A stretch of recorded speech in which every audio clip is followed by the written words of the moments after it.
The Drover's Wife by Henry Lawson. The two-roomed house is built of round timber, slabs and stringy bark, and floored with split slabs. A big bark kitchen standing at one end is larger than the house itself, veranda included. Bush all around.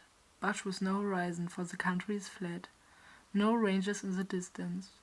The bush consists of stunted, rotten native apple trees, no undergrowth. Nothing to relieve the eye, save the darker green of a few she-oaks, which are sighing above the narrow, almost waterless creek. 19 miles to the nearest sign of civilization, a shanty on the main road.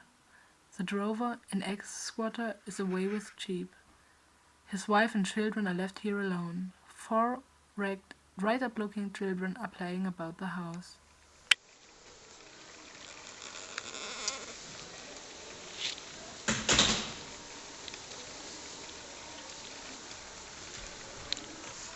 Snake! Mother! There's a snake!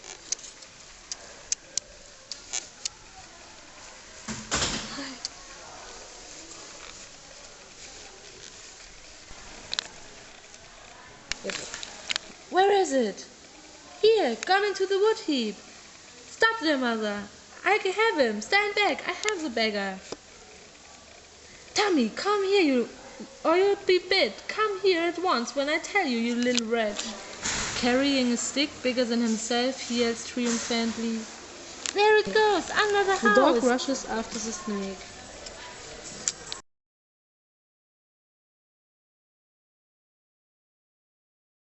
How many times have I told you not to swear? I lie awake all night and smash that blinded snake. She snatches up some pillows and bedclothes. She makes a bed on the kitchen table for the children and sits down beside it to watch it all night.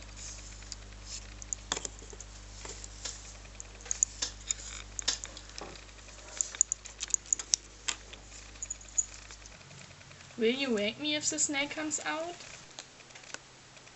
Yes, Tommy. Go to sleep now.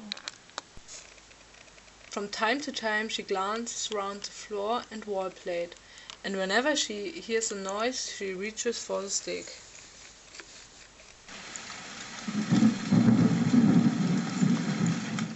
The thunder rolls and the rain comes down in torrents.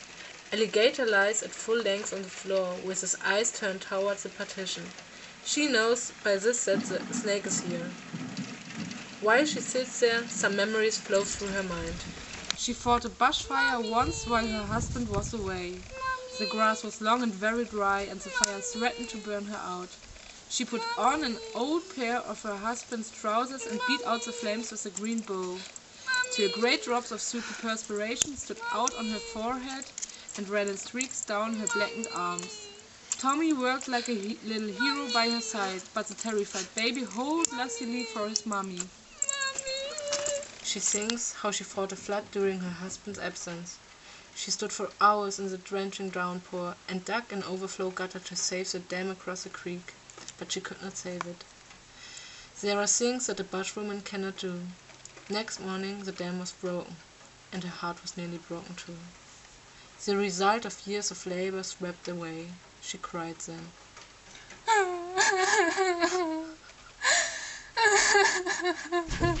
Again, she fought a mad bullock that besieged the house for a day.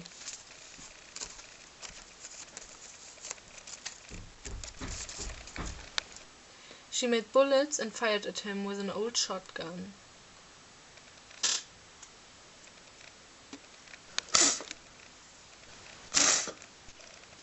In the morning, he was dead. She skinned him and got 17 6 for the hide. Money, money, money. One of her children died while she was here alone. She rode 19 miles for assistance, carrying the dead child.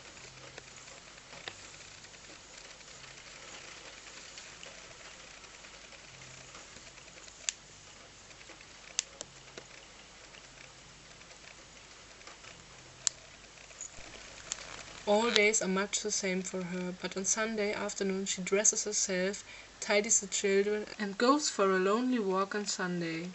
She takes as much care to make herself and the children look smart as she would if she were going to do the block in the city. There is nothing to see, however, and not a soul to meet.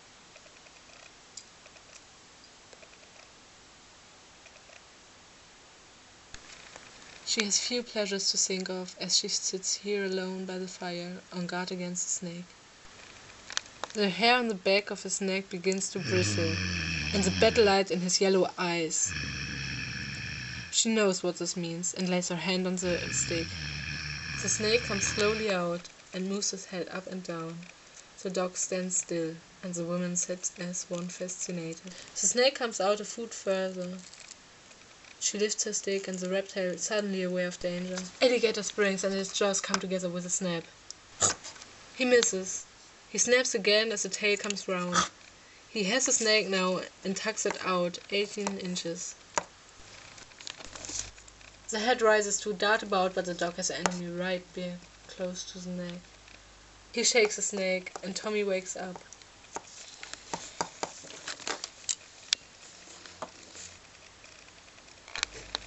He tries to get out, but the mother forces him back. The snake's back is broken now, in several pieces. The head is crushed. She lifts the mangled reptile on the point of a stick and carries it to the fire, throws it in, and watches the snake burn. The boy and the dog watch too. She lays her hand on the dog's head, and all the fierce, angry, dies out of his yellow eyes. Tommy stands by the fire for one more moment. Then he turns around to his mother, tears in her eyes. He throws the arms around her, exclaiming, Mother, I won't never go drawing. Blast me if I do. And she hugs him to her walnut breast and kisses him. And they sit together while the sickly daylight breaks over the bush. Morning has broken like the first morning.